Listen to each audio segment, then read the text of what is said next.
किसी ने क्या खूबसूरत बात कही है कि समुद्र को अभिमान था कि वो पूरी दुनिया को डुबो सकता है।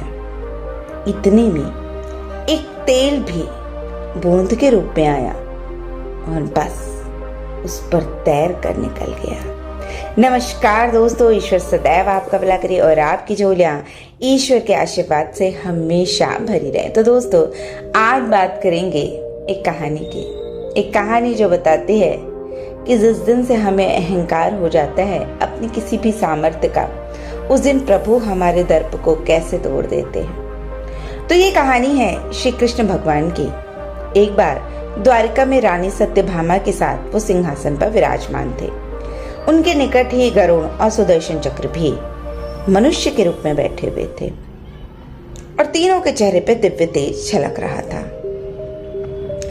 बातों ही बातों में रानी सत्यभामा ने श्री कृष्ण से पूछा, हे प्रभु, आपने त्रेता युग में राम के रूप में अवतार लिया था। सीता आपकी पत्नी थी, क्या वो मुझसे भी ज्यादा सुंदर थी? अब द्वारिकाधीश समझ गए कि सत्यभामा को तो अपने रूप का अभिमान हो गया है। तभी गरुड़ ने कहा, भगवान, क्या दुनिया में मुझसे भी ज्यादा तेज गति से कोई उड़ सकता है?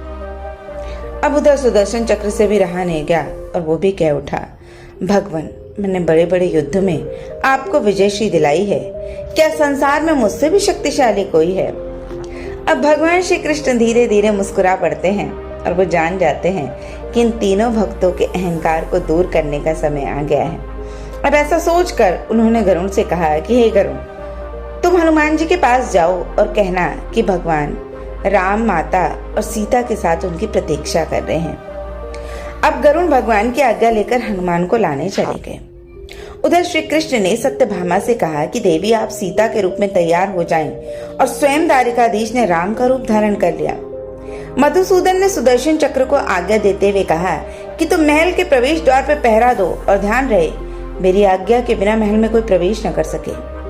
अब भगवान की आज्ञा पाकर सुदर्शन चक्र एक द्वारपाल के रूप में महल के द्वार पर तैनात हो गए। अब गरुड़ ने हनुमान जी के पास पहुंचकर कहा कि हे वानर श्रेष्ठ, भगवान राम, माता सीता के साथ द्वारका में आपसे मिलने के लिए प्रतीक्षा कर रहे हैं। आप मेरे साथ चलें, मैं आपको अपनी पीठ पर बिठाकर शीघ्र ही वहां ले जाऊंगा। हनुमान ने विनय पूर्वक गरुड़ से कहा कि आप चलिए, मैं आता हूँ। गरुड़ ने सोचा, पता नहीं है बूढ़े वानर कब पहुंचेंगे। खैर, मैं भगवान के पास चलता हूँ। और ये सोचकर गरुड़ शीघ्रता से द्वारका की ओर उड़े। पर ये क्या, महल में पहुंचकर उसके द्वार पर गरुड़ ने देखा कि हनुमान जी तो उनसे पहले ही महल के द्वार में प्रभु के सामने बैठे हैं। अब गरुड़ का सिर लज्जा से झुक गया। तभी श्री राम ने हनुमान जी से कहा कि पवन पुत्र, आप बिना आज्ञा के महल में कैसे प्रवेश कर गए? क्या आपको किसी ने प्रवेश द्वार पर रोका नहीं? तो हनुमान ने हाथ जोड़ते हुए सिर झुकाकर अपने मुंह से सुदर्शन चक्र को निकालकर प्रभु के सामने रख दिया। तब हनुमान ने कहा, प्रभु, आपसे मिलने से मेरे इस चक्र ने रोक रखा था, इसलिए मैंने इसे मुंह में रख लिया और आपसे मिलने आ गया, इसलिए मुझे क्षमा करें। अब भगवान फिर मंद मंद मुस्कुराने लगे। हनुमान ने हाथ जोड़ते हुए श्री राम से प्रश्न किया कि हे प्रभु, आज आपने माता सीता के स्थान पे किस दासी को इतना सम्मान दे दिया कि वह आपके साथ सिंहासन पे विराजमान है? अब रानी सत्यभामा के अहंकार भंग होने की बारी थी। उन्हें सुंदरता का अहंकार था जो पल भर में चूर चूर हो गया।